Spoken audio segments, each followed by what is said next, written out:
Prince Harry announced Birmingham as the host city for the 2027 Invictus Games.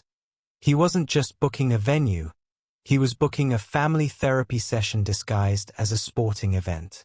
Now, before we dive into this royal soap opera, let's set the scene. Picture this. It's 2027, Birmingham is buzzing with excitement, and somewhere in a palace, King Charles is staring at an email invitation wondering if clicking accept will fix his relationship with his son or just give him more grey hairs than he already has. Welcome back to Royal Cookies, where we serve up the juiciest royal gossip with a side of heart-wrenching humanity. Please remember to subscribe and click on the notifications bell icon, so you will be notified whenever we upload new cookies about the British royal family. The games are set to take place in Birmingham from 10 to the 17th of July, 2027, and here's where it gets juicy. According to the Mail on Sunday, the Duke of Sussex is keen for members of the royal family to attend, even if he's not speaking to King Charles or Prince William at the moment. I mean, talk about optimistic. It's like inviting your ex to your wedding and expecting them to give a heartfelt speech about your beautiful relationship. The audacity is almost admirable. But here's the thing that makes this absolutely brilliant, or absolutely bonkers, depending on your perspective. Harry isn't just throwing any old party. The Invictus Games are his baby. This is the project that genuinely makes him light up like a Christmas tree at Windsor Castle.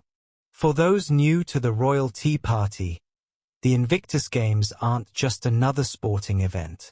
They're Harry's passion project for wounded veterans, the one thing that universally gets praise, even from his harshest critics. It's like his royal kryptonite, but in reverse. Instead of weakening him, it makes him virtually untouchable. Think about it. How do you publicly snub an event that supports wounded veterans without looking like an absolute monster? You don't. And Harry knows this. This isn't just an invitation. It's a masterstroke wrapped in good intentions. But wait, it gets better. Because while Harry's planning his royal reconciliation masterpiece, there's been some rather interesting chatter behind palace doors. And when I say chatter, I mean the kind of whispered conversations that would make even the Queen's corgis perk up their ears. So what's the palace thinking about all this? Well, imagine you're King Charles, and you're dealing with cancer treatments, coronation duties, and now your son wants to stage a public reconciliation at a sporting event. It's like planning a family dinner, except the whole world is watching, and the seating arrangement could literally make or break the monarchy's future. Prince Harry could finally reunite with King Charles at the Invictus Games in Birmingham in 2027. But here's the catch. Absolutely nobody knows if Charles will actually show up.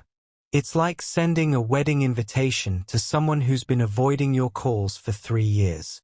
Now, here's where it gets properly scandalous. Sources are saying that invitations would be emailed to the royal family later this month. Because nothing says heal our family rift like a formal email invitation.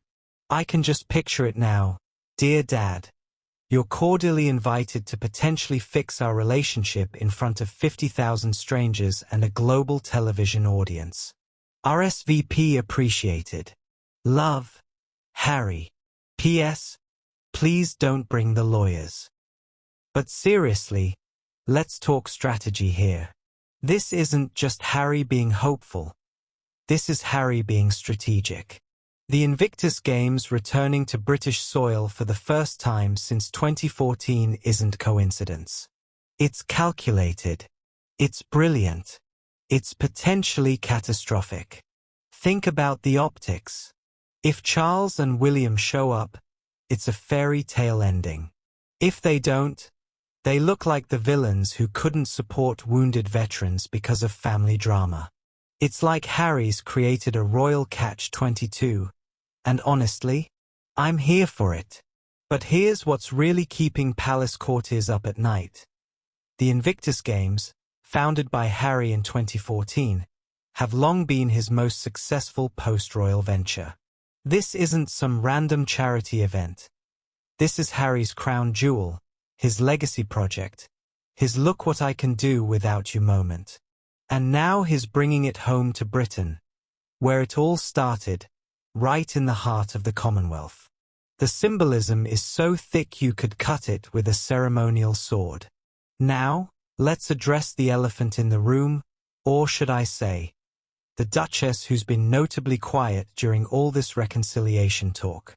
Meghan Markle's involvement, or lack thereof, in this whole Invictus Games invitation saga is fascinating. Here's what's interesting. Every report about Harry extending olive branches to his family seems to focus exclusively on Harry. It's Harry wants reconciliation. Harry's sending invitations. Harry's hopeful. But what about Meghan? Is she on board with this plan? Or is she sitting in Montecito thinking, oh, hell no, we're not doing this again? Because let's be real, Meghan has been to the Invictus Games before. She's been Harry's +1 at these events, and she's been genuinely supportive of the cause. But attending the Invictus Games in Birmingham? That's not just supporting veterans. That's walking back into the lion's den that she and Harry fought so hard to escape. This could mean one of two things. Either Meghan is completely on board but staying strategically quiet, or there's some serious behind-the-scenes negotiating happening in the Sussex household. Think about it from Meghan's perspective. She spent years building a new life in California, away from the royal fishbowl. She's got her podcast, her Netflix deals, her humanitarian work. Does she really want to walk back into Westminster Abbey territory where every facial expression gets analyzed by lip readers on Twitter? But then again, the Invictus Games aren't just any royal event. They're Harry's thing. They're the one part of his royal legacy that's purely positive, purely his own creation.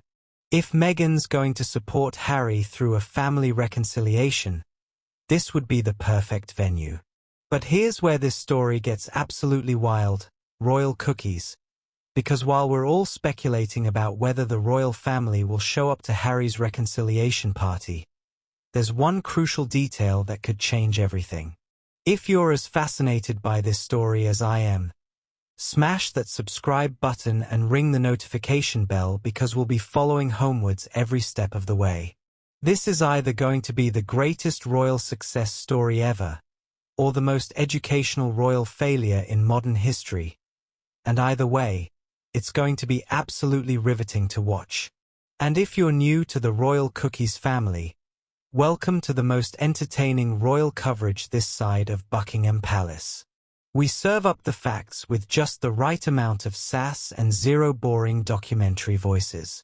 Until next time, keep calm and carry on. But maybe keep an eye on those homelessness statistics because we're about to find out if Prince William can actually walk the walk.